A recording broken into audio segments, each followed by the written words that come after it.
Bonjour à toutes et à tous. Merci Marion, merci Delphine pour les introductions qui étaient très inspirantes. Alors, on va parler changement climatique. Je suis toujours assez curieux quand je démarre une conférence sur le changement climatique de savoir, là, ce que vous ressentez. Qu'est-ce que vous vous dites? Ok, conférence, on va passer 3 quarts d'heure changement climatique. Est-ce que ça peut être un peu angoissant? Est-ce qu'il ne va pas nous présenter des choses qui vont me faire peur? J'ai pas vraiment envie de ça, moi. Est-ce qu'il ne va pas me présenter des choses qui vont me mettre en colère? Il y a des gens qui devraient faire des choses, ça me met en colère de voir tout ce qui se passe. Il peut y avoir un petit peu de tout ça. Parfois, comme le disait aussi avec Marion, parfois, le côté « je me sens un peu perdu ». Est-ce que je ne vais pas être encore plus perdu? Est-ce que je ne vais pas me dire « c'est si complexe à la fin, plus j'ai d'infos, moins je sais ce que je dois faire ». On a un peu de tout ça finalement quand on parle du changement climatique et on va essayer d'aborder un peu ces questions-là. Et déjà, on va essayer de le comprendre. Alors, avant de comprendre le changement climatique, je vais me présenter un petit peu. Qui je suis? Donc, je m'appelle Stéphane Kersulek, comme le disait Marion. Donc, je suis un des membres cofondateurs de l'association La Fresque du Climat. Ce qui veut dire que j'ai animé des ateliers. Alors, juste pour savoir, qui connaît la Fresque du Climat? Ok, plutôt pas mal. Et qui a déjà participé à une fresque du climat? Ok. Et qui est animateur ou animatrice de la fresque du climat? Ok. Il y en a. Très bien.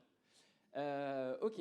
Donc je suis membre cofondateur de cette association qui s'est créée autour d'un atelier qui essaie de vulgariser, de sensibiliser de façon ludique et collaborative autour du changement climatique.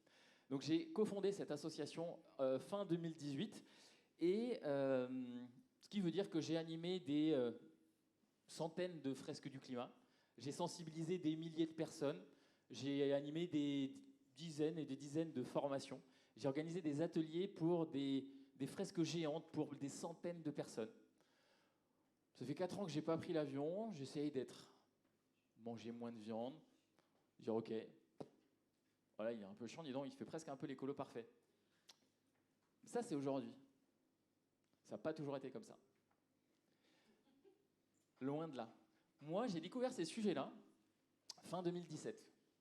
Quand je découvre ces sujets-là, je reviens d'un grand voyage, 10 mois, tour du monde, 70 000 km en avion. Bim. J'étais ce qu'on appelle un énorme viandard. Pour moi, c'était le bœuf sous toutes ses formes, des burgers, et s'il n'y a pas au moins 2 steaks dans le burger, c'est pas un vrai burger. Donc ça, c'était avant. Alors vous voyez, je rajoute même une information, ma passion avant, c'était le parachutisme. J'ai fait 600 sauts. Vous savez, ce sport qui consiste à décoller d'un avion mais jamais atterrir avec. Donc ça, c'était avant. Alors vous voyez déjà, premier truc, c'est que on n'est pas là pour juger. Je serai le dernier à pouvoir juger qui que ce soit. Sinon, il faudrait que je commence déjà par moi. Donc on n'est pas là pour juger. Ce que j'aimerais vous partager, c'est justement le fait qu'avant 2017, il y avait toutes ces infos-là que je ne connaissais pas, ou peut-être c'était un peu d'informations que je ne traitais pas. Et puis à un moment, j'ai pris une claque.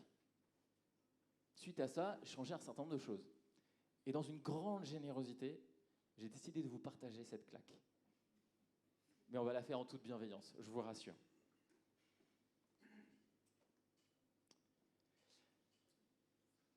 On en est où aujourd'hui, là, du changement climatique? Vous savez quoi?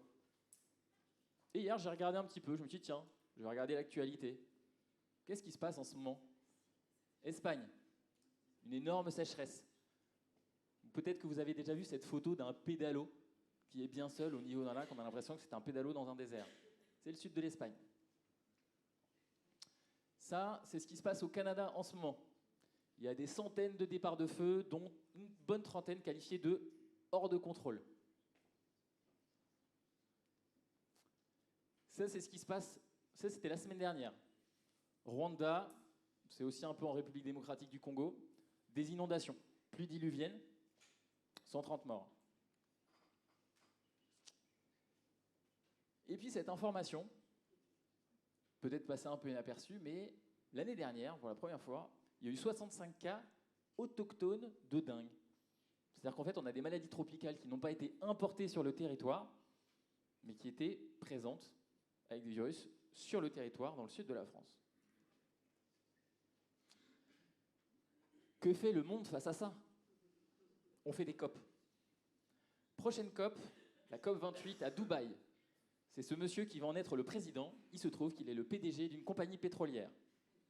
A priori, la communauté internationale prend les choses au sérieux. On continue d'essayer de voir, est-ce qu'on ne pourrait pas essayer de prendre un tout petit peu de pétrole en plus? Parce que c'est quand même pratique pour mettre dans les voitures.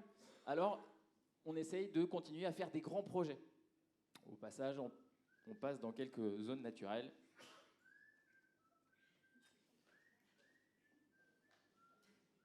Des niveaux de CO2 jamais égalés. C'est-à-dire que c'est un record. En 2022, c'est là où on a émis le plus de CO2 de l'histoire de l'humanité. Le record d'avant, 2021. Le record d'avant, ah bah non, pas 2020, c'était le Covid, 2019.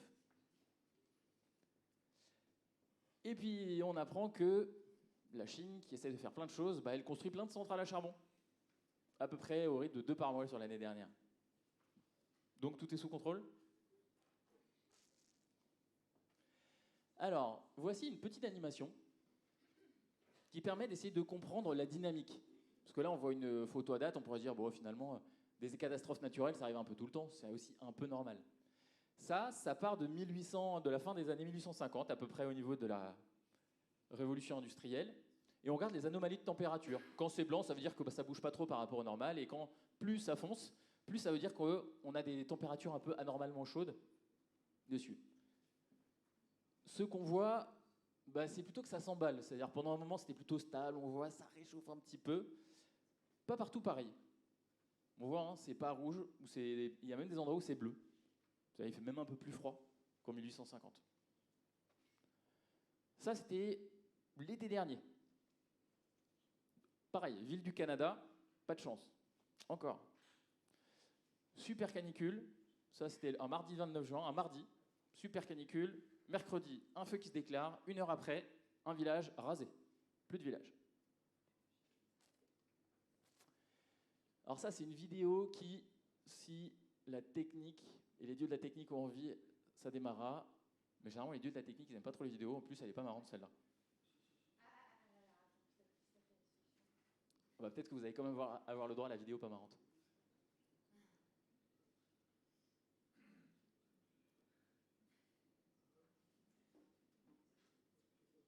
Bon, sinon, c'est pas bien grave.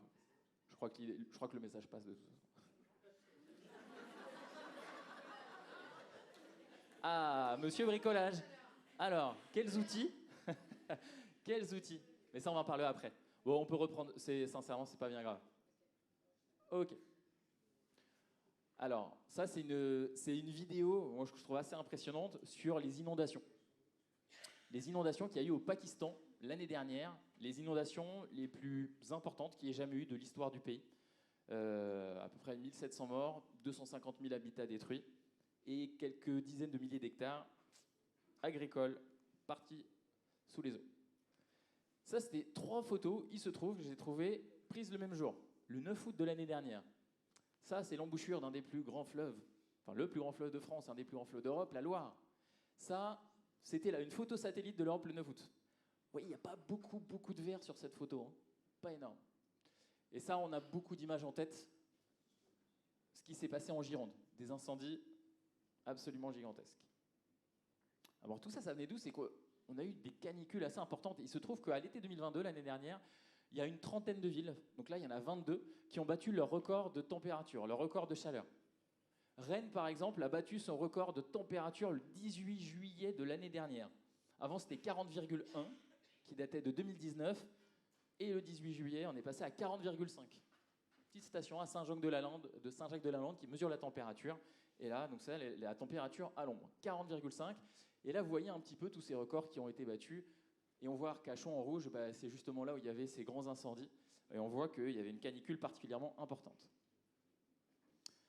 Alors quand on demande aux gens de Météo France de dire, ça vient d'où et où est-ce qu'on va là-dedans? Parce que c'est pas déjà très folichon, mais On va où? Ça, c'est une carte qui nous montre un peu les records de température qu'on a aujourd'hui. Vous voyez, en Bretagne, aujourd'hui, les records de température, ils sont à peu près à 42. Vous voyez, à Rennes, 40,5. Ça, c'est ce qui se passerait, alors selon cette chercheuse de Météo France, ça, c'est le scénario le plus pessimiste. Mais si on ne fait pas grand-chose de plus que ce qu'on fait aujourd'hui, malheureusement, c'est un peu à ce à quoi on risque d'arriver. Je ne pense pas que j'ai besoin de passer longtemps à le commenter, ça parle de lui-même. Vous voyez quand même que dans l'est de la France, d'ici 2100, il pourrait y avoir des records, si on ne prend pas vraiment à bras-le-corps ce sujet, de 13 degrés de plus que ce qui existe aujourd'hui. Dessus, donc ça c'est une carte particulièrement plombante. Alors rassurez-vous, ça ne va pas être plombant comme ça pendant 3 quarts d'heure. Hein. Je vous rassure. Sinon, même moi, je ne tiendrai pas les 3 quarts d'heure d'un point de vue émotionnel. Ça, c'est un graphique. Alors, je vous le dis, moi, celui-là, c'est celui qui me fait le plus peur. Pourquoi? Parce qu'il nous montre dans le cas optimiste et dans le cas pessimiste le nombre de jours où le seuil d'habitabilité de la planète est atteint. Qu'est-ce que ça veut dire? En fait, ça veut dire qu'on ne peut pas vivre dans n'importe quelle condition. Vous mettez un humain dans des conditions de température et d'humidité qui dépassent certains seuils, un humain, il ne peut pas vivre. Ça, vision optimiste. Et vous voyez qu'à partir du moment où c'est un peu coloré en jaune, c'est-à-dire qu'il y a au moins 50 jours où on ne peut pas habiter juste en étant dehors comme ça. Vision pessimiste, vous voyez qu'il y a plein de zones, toute une zone autour de l'équateur, où au moins 250-300 jours par an, on ne peut juste pas y habiter.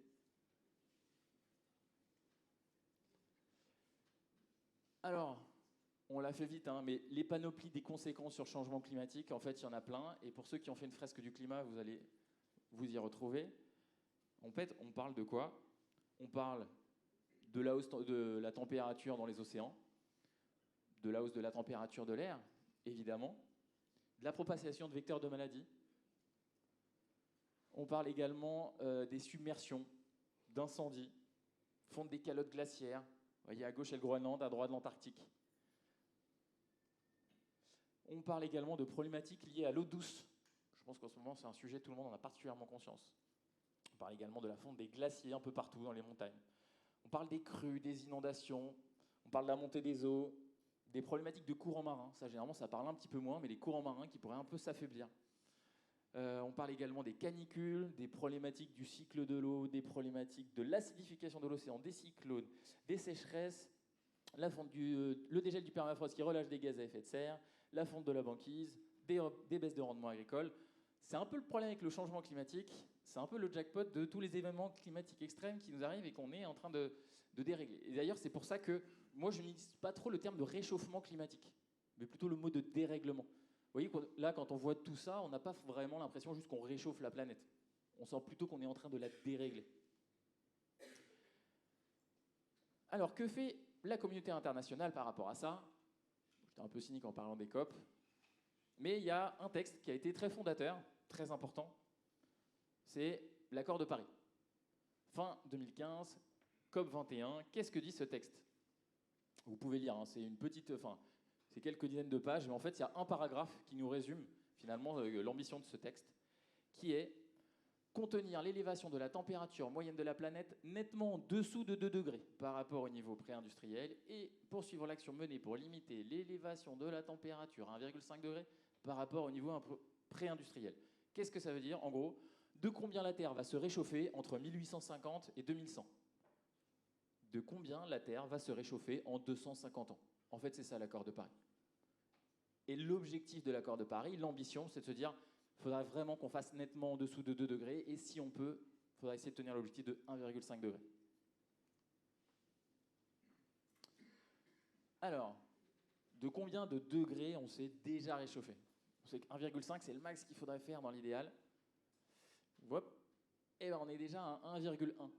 Il y a eu un rapport de synthèse du GIEC qui est paru le 20 mars et qui nous montre un statut assez fiable. On sait qu'en moyenne, la Terre a pris à peu près 1,1 degré depuis l'ère pré-industrielle, depuis 1850. Et pendant ce temps, dans les médias, nous pouvons entendre ce type de phrase. Le réchauffement climatique, alors qu'il fait moins 3 degrés dans les Yvelines? Bon, hein, bof. Donc ça, c'était en mai 2019. Vous pouvez toujours regarder ce film Don't Look Up, parfois la réalité dépasse la fiction. Alors ça, en fait, c'est une erreur assez courante, qui est de confondre la météo et le climat. C'est deux choses différentes, ça. La météo, c'est la différence de température entre hier et aujourd'hui, ce matin et ce soir, la température à Rennes, Tombouctou, Alger, New Delhi ou New York. Ça, c'est la météo. Mais là, nous, on parle du climat. Et le climat, c'est une moyenne. C'est une moyenne sur une longue période, sur une grande zone géographique.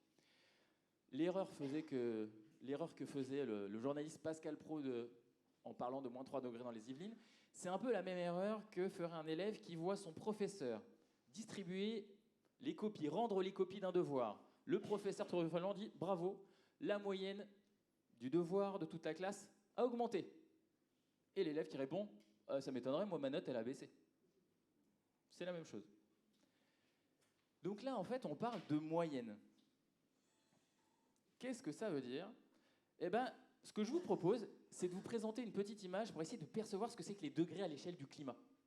Parce que là, concrètement, si je vous dis on va se réchauffer de 2 degrés, entre ce matin et ce soir, entre hier et aujourd'hui, il y a bien plus que 2 degrés. Alors fondamentalement, quand on me dit que le monde se réchauffe de 2 degrés, bon, à la limite, ce sera plus agréable l'hiver. Puis bon, l'été, il y aura peut-être quelques jours de canicule, on se mettra à l'intérieur, derrière des murs en pierre, un peu sous les arbres. C'est pas si dramatique. Alors j'aime bien utiliser cette image-là pour essayer de comprendre ce que c'est que les degrés à l'échelle du climat. Pour ça, on va faire un petit exercice de pensée. On va remonter le temps. On va remonter le temps de 20 000 ans. Pourquoi de 20 000 ans? Parce que c'est la fin de la dernière période glaciaire. Depuis à peu près 1 million d'années, on alterne des phases glaciaires et interglaciaires. Donc glaciaire, âge de glace, interglaciaire, comme aujourd'hui. On est dans une ère interglaciaire depuis à peu près 10 000 ans. Alors pour la petite anecdote, on s'est arrivé à recomposer l'histoire du climat sur les 850 derniers milliers d'années, grâce en particulier à la contribution d'un Français qui s'appelle Monsieur Lorius. On peut lui rendre hommage parce qu'il est décédé il y a quelques semaines. Et en fait, il s'est rendu compte qu'en faisant des carottages dans les glaciers de l'Antarctique, qu'est-ce qu'il voyait? Au début, il faisait des analyses un petit peu chimiques, il regardait ce qu'il y avait dedans. Et un jour, il a mis un bout de glace pour faire un peu Grand Prince dans son whisky. Et il a vu qu'il y avait des bulles. Il s'y tient. Donc en fait, il y a de l'air en fait, dans cette glace. Mais cet air-là, c'est l'air qu'il y avait à l'époque où la glace est constituée. On va pouvoir reconstituer l'air et la composition de l'atmosphère à ces époques-là. Grâce à un glaçon dans un verre de whisky, on arrive à faire de la paléoclimatologie. Cette paléoclimatologie, donc on doit remercier Monsieur Lorius, les glaçons et le whisky. Je ne dis pas si c'était un whisky breton. On peut donc recomposer ce qui s'est passé pendant quasiment 1 million d'années. Pendant 100 000 ans, à peu près de moins 110 000 à moins 20 000, une période glaciaire. Donc elle dure à peu près 100 000 ans. Voilà à quoi ressemblait l'Europe dans cette période glaciaire. Vous voyez qu'au-dessus du nord de l'Europe, c'est des kilomètres d'épaisseur de glace. 1, 2, 3 kilomètres d'épaisseur. La moitié sud de l'Europe, c'est un peu comme la Sibérie aujourd'hui. C'est assez peu végétalisé. Vous voyez, c'est plutôt de la toundra, de la steppe. La banquise, elle vient lécher le nord de l'Europe. Et comme il y a beaucoup d'eau sous forme de glace sur Terre, il y en a moins sous forme liquide. Il y en a moins dans les océans. L'océan est 120 mètres plus bas. La Manche n'existait pas il y a 20 000 ans. Ça, pendant 100 000 ans, et ça finit en moins 20 000. La Terre se réchauffe pendant 10 000 ans. Et en moins 10 000, on arrive dans le paysage que l'on connaît aujourd'hui de l'Europe. C'est pour ça qu'on a eu l'apparition des civilisations dites modernes, néolithiques, sédentarisation, développement de l'agriculture, etc. Parce qu'on sortait d'une époque glaciaire et qu'on s'est mis à avoir un climat stable. En moins 10 000, on arrive à une température moyenne autour du globe de 15 degrés. À votre avis, elle était de combien la température moyenne à la surface du globe en moins 20 000? Une idée? Des chiffres? 0? 13? 15? Alors 15, c'est là où on est en moins 10 000. Donc a priori, c'est quand même plus froid. Et la réponse est 10 degrés. Hop. C'est-à-dire qu'il y a 5 degrés d'écart entre une ère glaciaire et une ère interglaciaire. Et à l'échelle de la Terre, les 5 degrés, c'est en 10 000 ans. Donc ça permet de se rendre compte qu'à l'échelle de la Terre, 5 degrés en 10 000 ans, c'est un changement d'air, glaciaire, interglaciaire. Donc nous, quand on parle de plus 1,5, plus 2, plus 3, plus 4 degrés en 250 ans, vous voyez que c'est colossal en fait. Ce n'est pas du tout quelque chose qui est à l'échelle de la Terre. Et c'est pour ça qu'il y a cette paléoclimatologue française, Valérie Masson-Delmotte, c'est une femme que j'admire beaucoup, qui est vice-présidente du groupe 1 du GIEC pour encore quelques semaines, qui nous dit cette phrase: chaque dixième de degré compte. Chaque année compte. Chaque choix compte. Et vous, hein, chaque dixième de degré compte. Si on se dit ah, 1,5, on n'y arrivera pas. On va essayer de viser 2 degrés. Non, non, non, non, non. Si on n'arrive pas à 1,5, c'est 1,51 à l'étape d'après. C'est pas 2 degrés. Il se passe beaucoup de choses sur chaque dixième de degré. Chaque choix compte. Ok, donc on a des choix. Quel choix allons-nous faire pour notre avenir, pour nos avenirs, pour l'avenir de nos enfants, de nos petits-enfants? Ça, c'est un graphique que j'aime beaucoup, qui est tiré du dernier rapport de synthèse du GIEC. Il nous montre jusqu'en 2020, bah, c'est là où on en est. C'est la situation. On voit ces petites barres et on voit ce petit réchauffement là qui augmente. Et on voit qu'il y a des hypothèses, des scénarios, en fonction de nos émissions. Est-ce que nos émissions à l'avenir, est-ce qu'elles vont être très basses, moyennes, hautes, très hautes? Et en fonction, vous voyez que bah, ça dessine un certain futur. Quel choix allons prendre pour notre futur? Et j'aime bien ce que ça permet de se dire, ok, pour ceux qui sont en 1950, 1980, 2020, on se projette. Moi, je me projette, j'ai 2 petits garçons, 3 ans et 6 ans. Bah, quand je vois ça, je me projette, je me dis, ils auront quel âge? Ils auront quel âge et dans quel monde ils vivront en fonction de quel choix on va prendre? Ça me motive, ça. Alors ça, justement, je vous parle du GIEC. Groupe d'experts intergouvernemental sur l'évolution du climat. En fait, il est créé à la fin des années 80 pour essayer d'éclairer les décisions politiques sur ce qu'est le changement climatique. C'est à peu près ce qui se fait de plus solide d'un point de vue scientifique sur les sujets de physique et même au-delà. Alors peut-être juste savoir, est-ce que le GIEC c'est solide? Oui, c'est très solide. Le GIEC ne fait pas de recherche. C'est des chercheurs bénévoles qui font la synthèse de ce que la science sait sur le climat. Dès qu'un papier paraît dans une revue scientifique, il est analysé. Et ça va être intégré en termes de probabilité pour dire, ok, est-ce qu'on a un consensus ou pas? Et on va en termes de probabilité. Et donc, finalement, ce qui va apparaître dans les rapports, c'est un consensus. Donc on n'a pas des chercheurs qui essayent de savoir qu'est-ce qui pourrait se passer de pire. C'est qu'est-ce qu'on fait aujourd'hui, quelles sont les probabilités, quel est le consensus de la communauté scientifique, et on pose le consensus dans un rapport qui est tamponné par les gouvernements. Donc, il ne développe pas les scénarios, il va juste les poser, les agréger, et le GIEC ne recommande rien. Le GIEC n'ira voir personne, aucun gouvernement, en disant « vous devez faire ça ». Non. Le GIEC va présenter quels sont les problèmes, comment on peut les atténuer, et après, il va laisser les personnes, la société, les pouvoirs politiques, les entreprises, les citoyens, s'emparer de cette connaissance et agir. Agir. Bon, voyez là, on va quitter un peu les mauvaises nouvelles et maintenant on a envie de se dire, ok, bon, c'est pas marrant. Comme je vous dis, la claque, elle est jamais agréable. Hein. On les connaît, ces chiffres. On les connaît, ces conséquences. Mais on a besoin à un moment de les revivre. Pourquoi? Pour agir.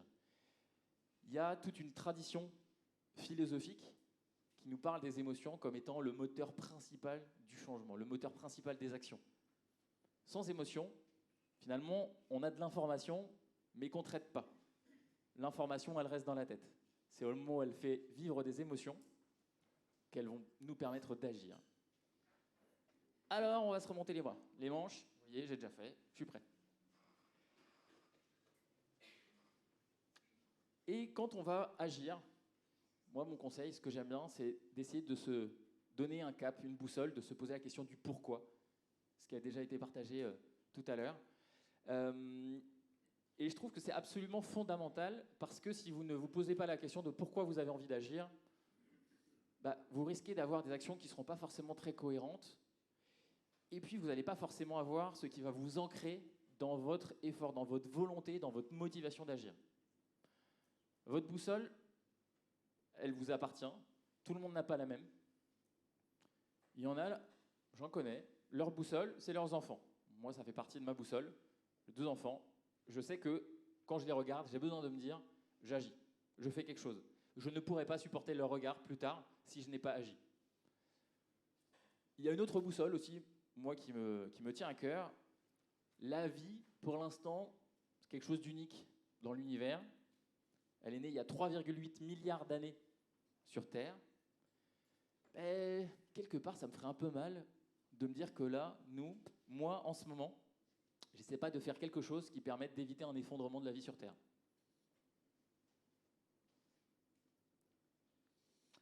Alors quand on se dit, ok, là, on a bien été déprimé, donc maintenant, on a envie d'agir. Allez, on y va. Alors souvent, il y a une tension qui naît tout de suite entre le colibri et le radical. Oui, il faut faire d'abord des petites actions. Non, ça suffit pas, ça sert à rien. Un débat comme ça, peut-être vous en avez déjà eu dans des bons repas de famille, avec les amis, ça peut durer extrêmement longtemps. Alors, on va éviter de passer trop de temps juste sur ce débat-là, pour parler d'une étude qui a été faite par un cabinet de conseil qui s'appelle Carbone 4 et qui s'est dit, ok, moi j'aimerais bien savoir finalement si tous les individus essayaient de faire des actions réalistes à leur mesure, mais tous les individus finalement, ça donne quoi? Ça, c'est ce qui est issu de ce rapport.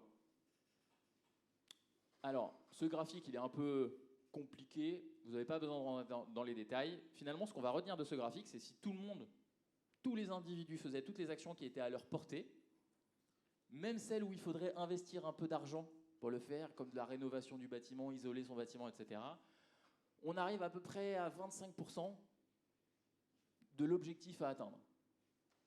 Ok, 25%. C'est pas 1%, c'est pas une goutte d'eau, c'est pas une paille, mais on n'est vraiment pas dans les 70, 80 ou 90%. C'est pour ça que la conclusion de cette étude, plutôt que les chiffres, même le 25%, même ceux qui ont fait l'étude nous disent oubliez les chiffres. Ce qu'on va retenir, c'est la conclusion, c'est l'ordre de grandeur. Les actions individuelles sont tout autant absolument nécessaires qu'absolument insuffisantes. Les actions individuelles sont tout autant absolument nécessaires qu'absolument insuffisantes. Donc, il faut faire des actions individuelles et des actions collectives. On n'a pas le choix. Si on veut arriver à répondre aux enjeux, il nous faut les deux. Alors, ce que je vous propose, c'est de démarrer par les actions individuelles. Parce que c'est plus concret. Si je vous dis tout de suite que l'humanité émet 50 milliards de tonnes de CO2 tous les ans, qu'est-ce qu'on fait? Là, mais moi, ce chiffre, déjà, je pense que vous l'aurez oublié d'ici. Peut-être que vous l'avez déjà oublié. Puis sincèrement, ce n'est pas un chiffre qui aide à agir. Ok, donc on va parler davantage de concret avec des actions individuelles. Alors, je vais vous poser une question. Imaginez, ce soir, vous allez rentrer, discuter avec des amis, des voisins. Imaginons que vous avez un voisin, une voisine, qui vient vous voir et dit « Ah, t'as fait des conférences sur le changement climatique, environnement, RSE, super. J'aimerais bien agir à mon échelle. J'aimerais bien avoir une action là que je pourrais faire. Qu'est-ce que je pourrais faire à l'échelle individuelle pour lutter contre le changement climatique ?» Alors, si on devait lui donner des pistes, en commençant par « tu pourrais faire quoi ?» Qu'est-ce qu'on pourrait dire à cette personne? Des idées? Comment? Ouais, tu pourrais arrêter de manger de la viande, ou au moins diminuer. Ok, qu'est-ce qu'on pourrait faire d'autre? Qu'est-ce qu'on peut lui recommander? Ouais, tu pourrais covoiturer. Tu pourrais acheter en vrac. Tu pourrais faire du vélo. Trier tes déchets. Arrêter de ton ta pelouse toutes les semaines. Oui, quoi d'autre? Arrêter de la voiture. Comment? Tu pourrais voter différemment. Ouais. Acheter des vêtements seconde main, arrêter de voter tout court. Ah, allez voter. Moi, je prends vos idées. Hein. Je suis un messager. Ok, quoi d'autre? Ouais, tu pourrais ne plus prendre l'avion. Tu pourrais prendre le bus. Regarder moins de vidéos.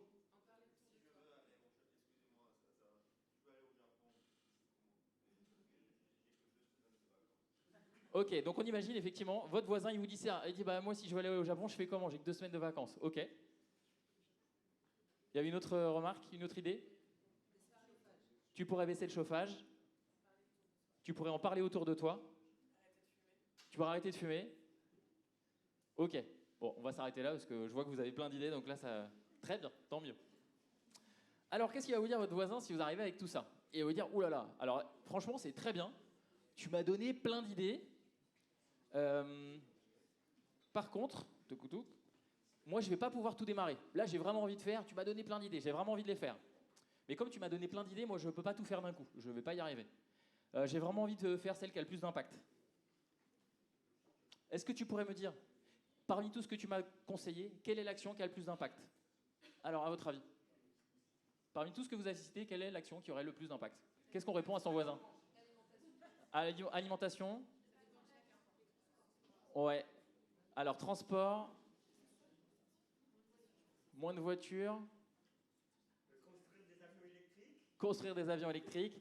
Alors là, on est plutôt dans l'action individuelle. Donc avant que votre voisin soit ingénieur dans l'aéronautique, il va dire, alors moi, j'avais pas vraiment prévu de construire des avions électriques, alors ça m'arrange pas. Ouais, tu pourrais commencer par isoler, c'est ça le plus efficace. Utiliser moins de plastique.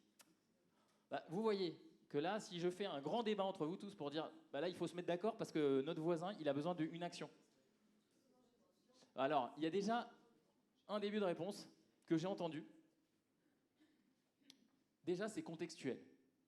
Parce que si vous dites, par exemple, à votre voisin, ok, action plus efficace, mange moins de viande. Et il dit, ah bah je suis déjà végétarien. Ah bah oui, donc pour toi, forcément, c'est pas la meilleure action. Ben oui, évidemment, c'est contextuel. On vit pas tous de la même façon. Donc il n'y a pas de bonne réponse dans l'absolu, en soi. Si on ne s'intéresse pas à la vie de la personne et à ce qu'elle fait, on ne peut pas lui donner de recommandations sur quelle est l'action qu'elle peut faire qui aura le plus d'impact. Ça dépend. Et puis, il y a un autre élément qui est très important. Ben, en fait, on essaye de comparer, on essaye de mettre sur une échelle, finalement, qu'est-ce qui va être en haut. Mais qu'est-ce qui nous manque, en fait, pour savoir qu'est-ce qui est tout en haut de cette échelle? Ben, il nous manque une mesure. Comment voulez-vous répondre à un débat sur ce qui a le plus d'impact si vous n'avez pas la mesure et que vous ne pouvez pas mettre tout ça sur une échelle en disant, ben, moi, j'ai envie de mettre tout ça sur une échelle et je vais regarder quelle est celle qui a tout en haut, qui a le plus d'impact. Avoir des débats sur ce qui est le plus efficace, si on n'a aucune mesure, le débat, il est voué à l'échec. Alors, ce sera probablement des débats très intéressants, vous allez boire beaucoup de bière d'ici là, mais vous n'aurez pas plus avancé à la fin du débat. Et ça, c'est une vraie bonne nouvelle dans la lutte contre le changement climatique. Vous voyez, je suis un peu avare en bonnes nouvelles, mais là, je vous en donne une. Pour lutter contre le changement climatique, ça revient à diminuer les émissions de gaz à effet de serre. Et il se trouve que 75% de notre problème, en fait, c'est par nos émissions de CO2. Alors, on va se mettre à compter du CO2. Des kilos de CO2, des tonnes de CO2.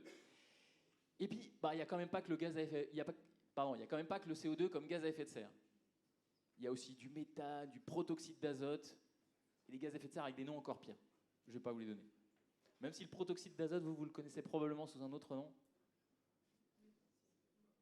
Le gaz hilarant. Alors, on va compter tous les gaz à effet de serre. Mais quand on compte autre chose que du CO2, eh ben on va rajouter un petit EQ à côté ou un petit E pour dire si c'est du CO2 équivalent. Parce que je ne vais pas compter juste le CO2, mais je vais essayer vraiment de compter tous les gaz à effet de serre. Normalement, si vous voyez CO2, on compte que du CO2. Si vous voyez ça, on compte tous les gaz à effet de serre. Si vous avez fait une fresque du climat, effectivement, on voit vraiment bien la cause de tout ça. On arrive vraiment bien à remonter et de dire, ah oui, effectivement, on voit bien que ce qui est à la base de tout notre problème, pour grande partie, c'est nos émissions de gaz à effet de serre. Pour le changement climatique, mini digression, là on parle vraiment du changement climatique et je reparlerai un petit peu justement du besoin d'aller au-delà. Donc on va compter les émissions de gaz à effet de serre, les GES. Alors à quoi ça sert de compter? Déjà, c'est pour avoir des ordres de grandeur. Oubliez les calculs précis.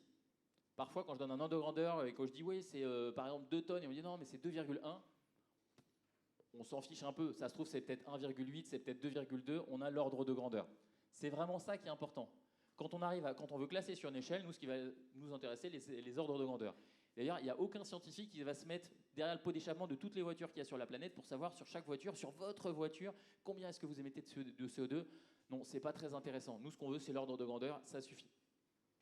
Tout ça, c'est pour établir ce qu'on appelle des ratios effort-efficacité, parce qu'on va agir. Et ça, c'est quelque chose que l'on fait d'un point de vue biologique.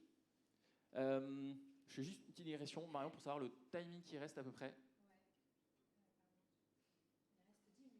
Ok, ça marche. Je vais un peu accélérer.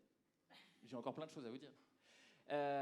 Ok, donc on veut mesurer. Et comme on a dit que c'était contextuel, finalement, la première réponse à donner à votre voisin, c'est il faut calculer ton empreinte carbone individuelle. Moi, je ne suis pas en mesure de t'apporter comme ça quelle est l'action que tu as qui aura le plus d'impact pour toi dans ta vie. Il est très bien celui-là. Il est de l'ADEME, site institutionnel. 10-15 minutes maximum, ça va vous prendre, il est très bien fait. À l'issue de ça, donc ça va vous poser des questions.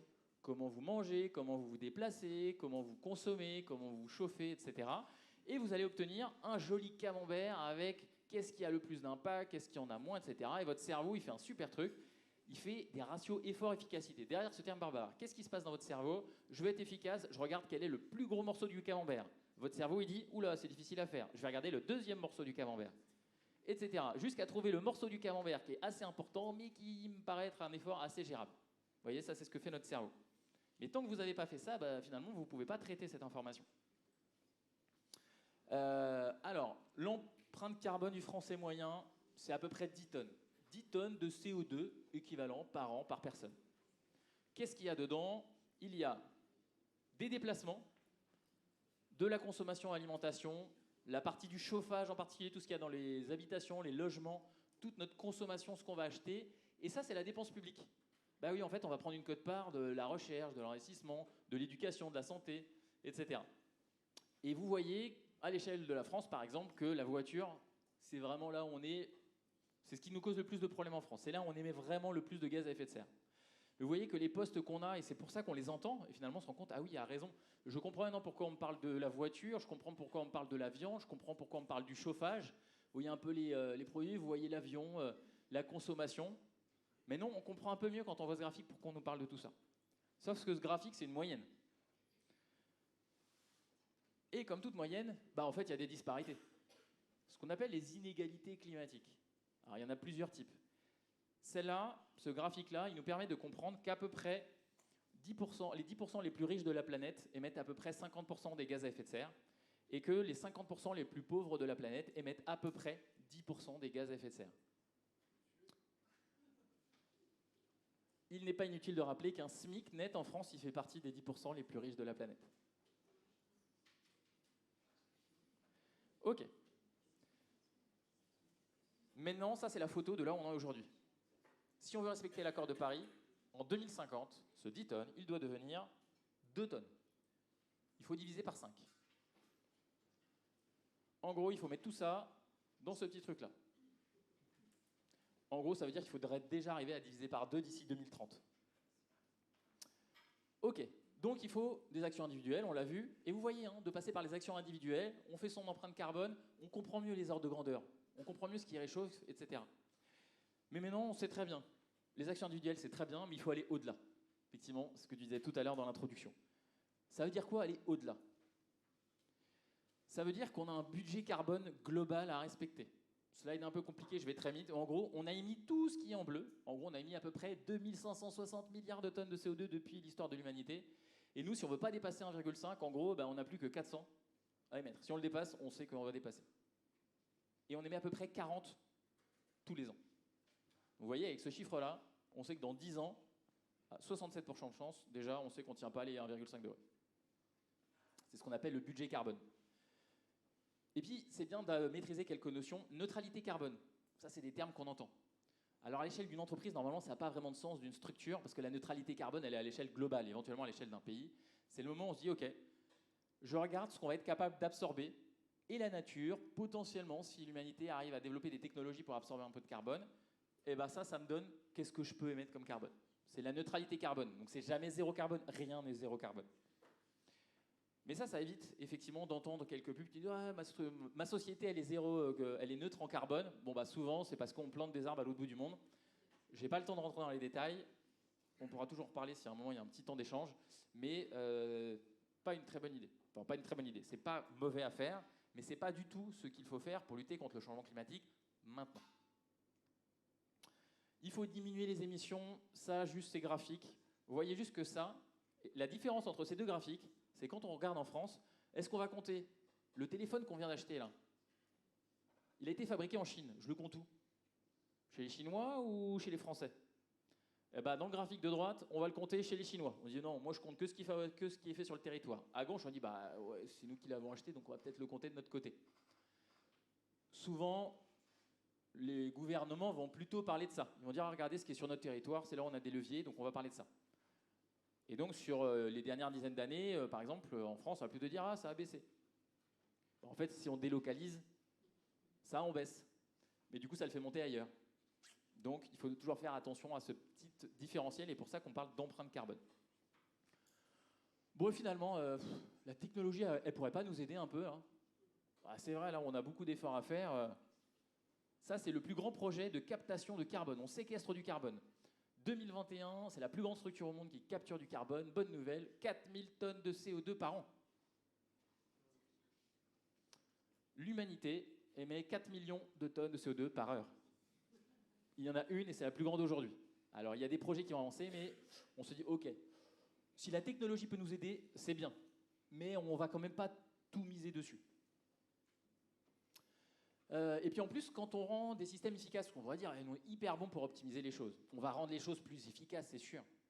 Sauf qu'il y a un économiste britannique, Jevons, qui, à la première révolution industrielle, se disait, tiens, c'est marrant, on a fait des moteurs à charbon, des moteurs thermiques au charbon qui sont de plus en plus efficaces, mais en fait, on consomme de plus en plus de charbon. Pourquoi? Parce que plus on conçoit des systèmes efficaces, plus on imagine des usages multiples et différents. Plein d'exemples autour. Par exemple, la 5G. La 5G, c'est plus efficace que la 4G. Sauf que comme c'est plus efficace, il y a plein d'industriels qui disent « Ah, mais comme c'est plus efficace, on va pouvoir faire ça. » Et puis, à la fin, du coup, on consomme plus. C'est ce qu'on appelle l'effet rebond. Il faut faire attention à ça. Triangle de l'inaction. Ah, un de mes chouchous. Donc, on va voir les citoyens. On leur dit, il faut agir. Les citoyens nous disent, moi je veux bien, mais les entreprises d'abord. Parce que moi, finalement, c'est quand même une paille avec mes quelques tonnes de CO2 par an. Les entreprises, elles polluent beaucoup plus. Les entreprises, elles disent, ils sont bien gentils, les citoyens, mais en fait, nous, on fabrique ce qu'ils consomment. Donc, ils n'ont qu'à consommer différemment, et puis le marché, naturellement, on fabriquera différemment. Puis en plus, si on bouge avant nos concurrents, on va perdre de l'argent. C'est aux politiques de faire d'abord des lois. Les politiques disent, elles sont gentilles, les entreprises, mais quand on essaie de faire quelque chose, on a du lobbying en face et on nous fait du chantage à l'emploi. Puis en plus, sincèrement, c'est elles qui émettent le plus de carbone, c'est elles qui ont du vrai levier. Les citoyens se disent, les politiques quand même, c'est bien à eux. C'est à eux de penser à l'intérêt général au long terme, mais en fait, ils sont un peu sur le court terme et sur leurs élections. Les politiques qui répondent, ils n'ont qu'à voter pour les politiques qu'ils désirent. C'est ce qu'on appelle le triangle de l'inaction. Pourquoi? Parce que tout le monde, finalement, a une bonne raison, entendable, de se dire que d'autres devraient faire avant. Et donc de se dire, moi je veux bien faire, hein, mais après. Mais comme tout le monde a une bonne raison de dire ça, en fait, on ne bouge pas. Donc l'idée, c'est de transformer ça en triangle de l'action, en se disant comment faire en sorte pour que tout le monde se dise, ok, je vais arrêter de faire un exercice dans lequel nous sommes tous champions, c'est trouver les actions que les autres pourraient faire. On est tous hyper bons, hein. Alors moi j'adoue. Tout ce qui est en dehors de mon scope, de mon périmètre, j'ai toujours plein d'idées. Oh là là, si j'étais à telle place, moi je ferais ça, je ferais ça, je ferais ça. Si j'étais président, je ferais ça, je ferais ça. Si j'étais à la place du PDG de machin, moi je ferais ça, je ferais ça. Bon, alors on va dire qu'on va arrêter de parler des actions que l'on n'a pas entre nos mains pour se poser la question de ce que l'on peut faire, nous. Qu'est-ce que je peux faire? Et c'est pas qu'un jeu à l'échelle individuelle, hein. Qu'est-ce que je peux faire en tant que politique? Qu'est-ce que je peux faire en tant qu'entreprise, en tant qu'individu, en tant qu'association? Et donc, quitter le monde du est-ce qu'on va d'abord faire ça ou ça ou ça pour se dire non, en fait, il va falloir faire tout très rapidement et maintenant. Donc, une façon de travailler, ce serait de se dire ok, arrêtons de dire c'est soit l'individu impuissant, une goutte d'eau, ou alors des députés qui font des lois, ou un PDG qui prend une décision. C'est de se dire ok, là j'ai envie de prendre ma casquette et de me dire à quelle échelle je peux essayer de contribuer, à quelle échelle je peux faire des actions collectives. Le collectif, c'est à partir du moment où on est au moins deux. Généralement, ça met tout le monde d'accord, cette phrase. Très bien. À partir de quand on est au moins deux? Peut-être dans mon ménage, conjoint, conjointe, enfant. Puis il y a dans ma famille, un peu plus éloignée, mes cousins, mes repas de famille. Il y a au sein de mes amis. Puis peut-être que j'habite dans un immeuble, donc au sein de mon immeuble, peut-être je peux faire des choses. Au sein de mon quartier, de mon conseil de quartier, de l'école de mes enfants, il y a une cantine, je fais peut-être partie d'un réseau d'anciens d'élèves. Peut-être que je fais partie d'une association dans laquelle je fais du sport, une pratique artistique. Je peux également aller voir mon maire, ma municipalité, la commune, le député, etc. Et vous voyez qu'à toutes ces échelles, vous prenez toutes les idées que vous avez eues tout à l'heure et vous posez la question de, OK, viande, avion, chauffage, réduction de blablabla. Vous dites, OK, je vais prendre toutes les échelles qui me concernent, qu'est-ce que je peux faire? Et surtout pensez, et là je reviens à l'image effectivement très belle des arbres et de toutes les racines qui sont là, essentiel de penser écosystème, penser collectif. N'essayez pas de résoudre et de changer le monde à vous tout seul. Impossible. Partez du principe que les gens, si vous en parlez autour de vous, ils vont dire ouais, je veux bien essayer de faire des choses aussi. Ça m'intéresse. On y réfléchit ensemble? Bah, très bien. Réfléchissons-y ensemble. Alors, dans les derniers petits points, qu'est-ce qu'on va retenir? Qu'est-ce que j'aimerais finalement que vous reteniez de toute cette partie-là? Bon, tous les catastrophes climatiques extrêmes, je n'ai pas besoin vraiment de insister dessus. Non, ce qu'on a envie, moi, ce que j'ai envie que vous reteniez, avec quoi j'ai envie que vous repartiez, vous dire oui, il est absolument urgent d'agir, clairement. Et non, il n'est pas trop tard. Il n'est pas trop tard. On peut agir, on peut changer. Chaque dixième de degré compte, chaque kilo de CO2 compte. Il est aussi important de ne pas penser qu'en termes de carbone. La vie, ce n'est pas que le carbone. Ça, c'est intéressant de se le rappeler. Il y a ce qu'on appelle les limites planétaires. La crise de la biodiversité, les problématiques de ressources, l'acidification dans les océans, les problématiques de la gestion de l'eau, etc. Je vous invite vraiment à essayer d'explorer ça pour comprendre finalement sur quoi repose notre habitabilité sur Terre.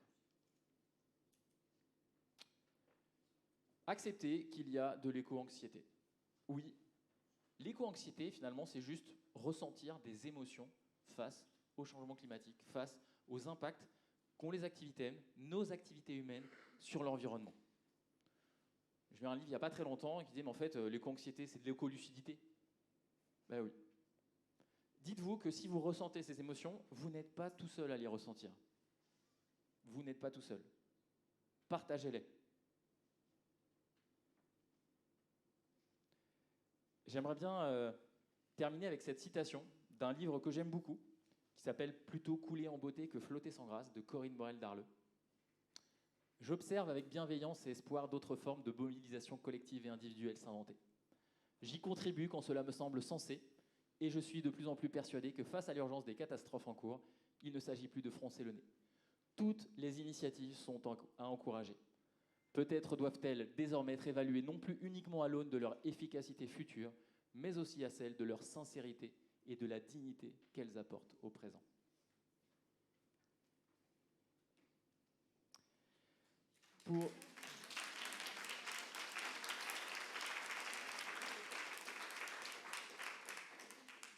Avant de vous laisser poser peut-être quelques questions, j'aimerais juste vous faire un tout petit exercice que j'aime bien faire à la fin des fresques du climat quand j'en fais.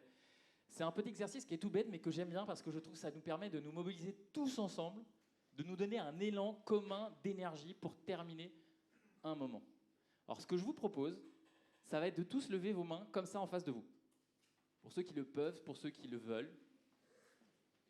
Et on va faire ce qu'on appelle un clapping. C'est-à-dire que je vais compter jusqu'à 3. Et quand je dis 3, on va tous taper ensemble dans les mains. OK? 1, 2, 3. Ah bah qu'est-ce qui s'est passé? Vous avez fait ce que j'ai fait. Et pas ce que j'ai dit. Ça s'appelle comment ça? Le mimétisme social. Les gens font ce que vous faites, pas ce que vous dites. Ne dites pas le changement, faites le changement.